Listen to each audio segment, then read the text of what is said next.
CEO tidak menggunakan lift pribadi yang khusus. Justru memilih untuk masuk ke lift karyawan yang penuh sesak.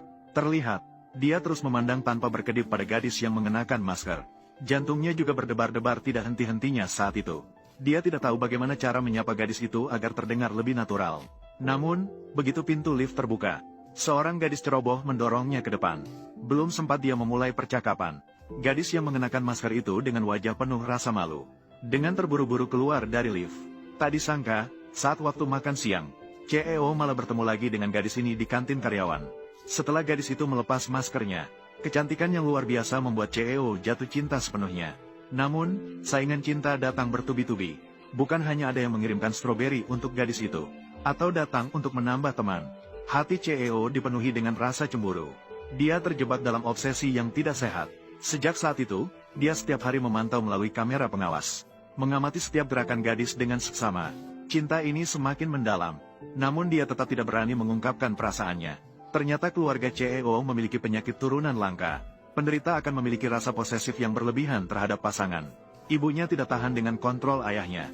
Dia meninggal dalam kecelakaan saat melarikan diri. Namun CEO tidak bisa menahan dorongan untuk mendekati gadis. Dia hanya bisa melihatnya sekali saat gadis itu membawa teh. Pada hari itu, CEO memerintahkan asisten untuk meminta gadis itu membawa teh lagi. Namun gadis itu terhalang oleh seorang rekan kerja yang aneh. Rekan kerja memperingatkannya untuk tidak menggoda CEO dengan cara ini. Jika tidak, rasa posesif yang berlebihan itu akan membunuhmu. Rekan kerja tidak tahu, gadis itu memiliki misi khusus untuk melintasi ke dunia ini. Dalam kehidupan sebelumnya, CEO jatuh cinta pada gadis yang memperingatkannya ini. Demi gadis ini, CEO membayar biaya operasi ibunya yang tinggi. Dia juga memberikan asetnya. CEO tidak menggunakan lift pribadi yang khusus. Justru memilih untuk masuk ke lift karyawan yang penuh sesak. Terlihat, dia terus memandang tanpa berkedip pada gadis yang mengenakan masker. Jantungnya juga berdebar-debar tidak henti-hentinya saat itu. Dia tidak tahu bagaimana cara menyapa gadis itu agar terdengar lebih natural. Namun, begitu pintu lift terbuka, seorang gadis ceroboh mendorongnya ke depan. Belum sempat dia memulai percakapan, gadis yang mengenakan masker itu dengan wajah penuh rasa malu, dengan terburu-buru keluar dari lift. Tak disangka, saat waktu makan siang, CEO malah bertemu lagi dengan gadis ini di kantin karyawan. Setelah gadis itu melepas maskernya, kecantikan yang luar biasa membuat CEO jatuh cinta sepenuhnya. Namun, saingan cinta datang bertubi-tubi. Bukan hanya ada yang mengirimkan stroberi untuk gadis itu, atau datang untuk menambah teman.